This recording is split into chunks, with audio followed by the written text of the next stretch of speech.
quickly about how you can choose between mean, median, and mode. Notice I didn't say range because range is not a type of average, and today we're going to look at how we can sort between different averages. This is part of the lesson, which is A2. You should have a teeny post that looks something like this. Obviously, this is the introduction video, and then make sure after you finish watching this video, you listen to the examples if you need to. If you feel happy and you've done similar to this before, or perhaps you've done a little bit of reading in advance, you can go to section A2 of the guide, finish the slide A2, and then finish the activity A2. Very similar to what we did last lesson, where you have the guide, the slide, and then the activity. And don't forget to make sure that you finish the activity on which average to use. It says take a screenshot of the results box. It should just say take a photo of your work. So I'm back. Let's have a look at a couple of examples. So you can see on the screen there, I've got some examples of two sets of data. We're going to look at the one on the left. We've got three people looking at their loans for going to university. When you look at the numbers, they're all around 1,000 and a bit. They're all roughly the same. If we were to do our calculations, add them all up and divide them by how many we would get, we'd obviously add them all up. You can see the total is 9,140. There are 6 people. So when you divide 9,140 by 6, you get $1,523, pounds and 33 pence. That should say pounds, not dollars. Now, if you think about it, looking at that information, first of all, it's very close to two of the numbers, the male and female living in university accommodation. All of the numbers are around the 1,000 marks, somewhere halfway between 1 and 2,000 is about right. So the mean would be a good average to use here because all the numbers are relatively similar. We have the total and we can easily find an answer that makes sense and fits the numbers. Let's have a look at the one on the right now. We've got 6 different people and looking at their salaries.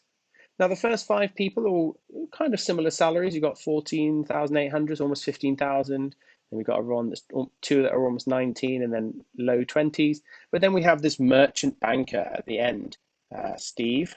Obviously, Steve earns the most money. That makes sense. So we can see that this person is very different to the other people. Now, when you divide the total, which is the 143, I'm looking at my calculator just so you know why I'm off looking off to the side. I divide by 143,970. So we do the, not highlighter, we do the total, 143,970. We divide it by 6, and this gives us an average salary of 23,995. Now let's think about that in terms of the 6 people we have. We're saying the average salary would be just under 24,000. Now, if we go through each person, we can see Claire is less, Navroop is less, Mark is less, Pablo is less, and Sarah is less, and Steve is a lot more. So that average doesn't really represent any of the people in that table. It's a lot higher than most, and then a lot lower than the only people it's not higher than.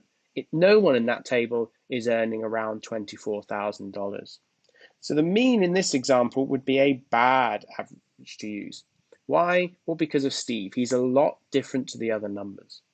So when do you use the mean? Well, when you've got a lot of numbers that you can add up, but all of them aren't, there's no 1 or 2 numbers that are really, really different to the others. They can be a little bit different.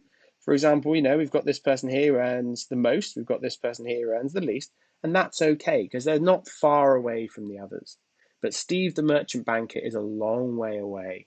So he's the one which we need to be aware of. So that's the mean average. So let's look at the next example. Let's imagine we have shoe sizes of 11 people. We've got a 4, a 4, a 4, a 5, a 6, 6, 6, 6, 6, and a 7. Now, with the data as it is at the moment, we could probably have a choice of averages.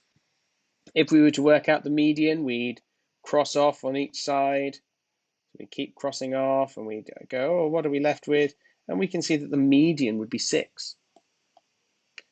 And the mean, if we add them all together and divide them by the 11, we would get 5.45. So at the moment, median is 6. The average person is about 6, and the mean is around between 5 and 6. There's a lot of numbers. Yeah, that's just, it's okay. It's not unreasonable.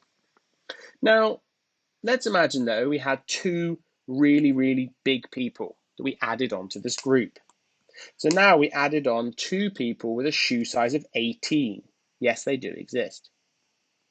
Now, hopefully we can see that people with a shoe size of 18 are not what we would call normal or representative of the group. They're probably massive people. They're probably like 7'10". Now, when you add those numbers into the equation, well, the median actually doesn't change. The median is still 6. So again, if you think of that group as a whole, you've got 2 really, really big people, but on average, they're about 6. So the median would be a good example here. But the mean would now be 7.38. Or 7.38, you'd have 11 people with shoe sizes smaller and 2 people with shoe sizes bigger.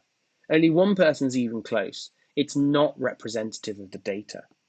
So again, those very large or very small numbers they've affected how well the mean average works. The median, still good. So the median is a good average to use if you look at it, you think, oh, I've got 1 or 2 numbers that are kind of way off, either really, really big or really, really small, and they're not going to really work properly. So I can't use the mean, but that's when you can use the median. It's still a pretty good average, and it doesn't get as affected by 1 or 2 numbers that are really big or really small.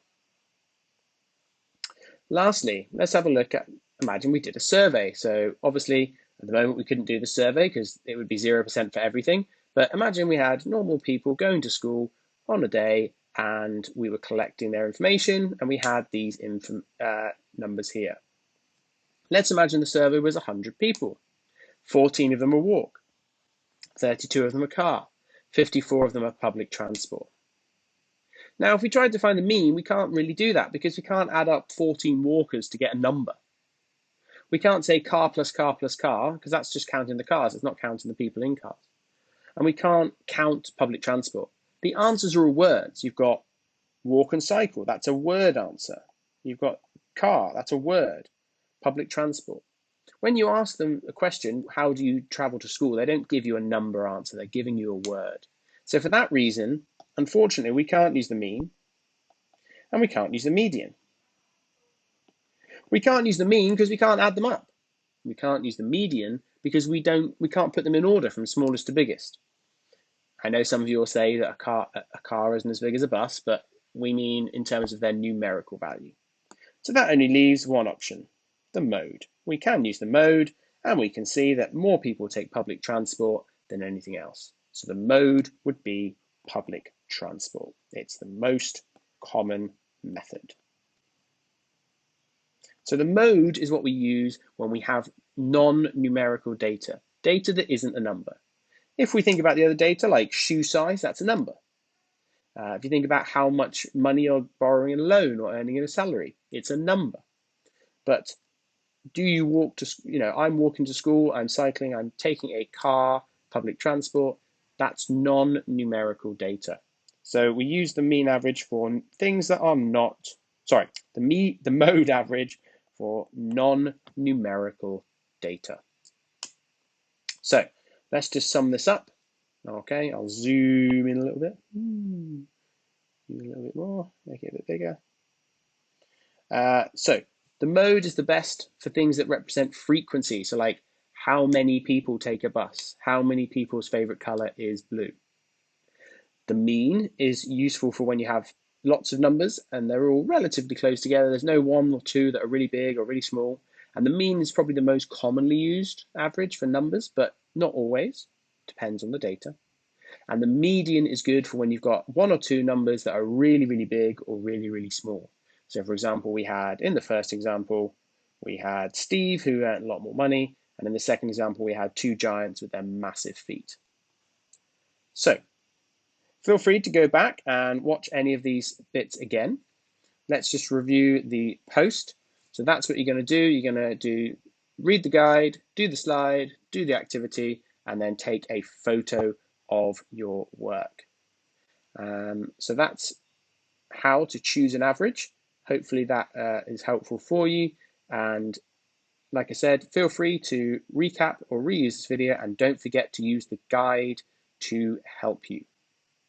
Good luck and goodbye.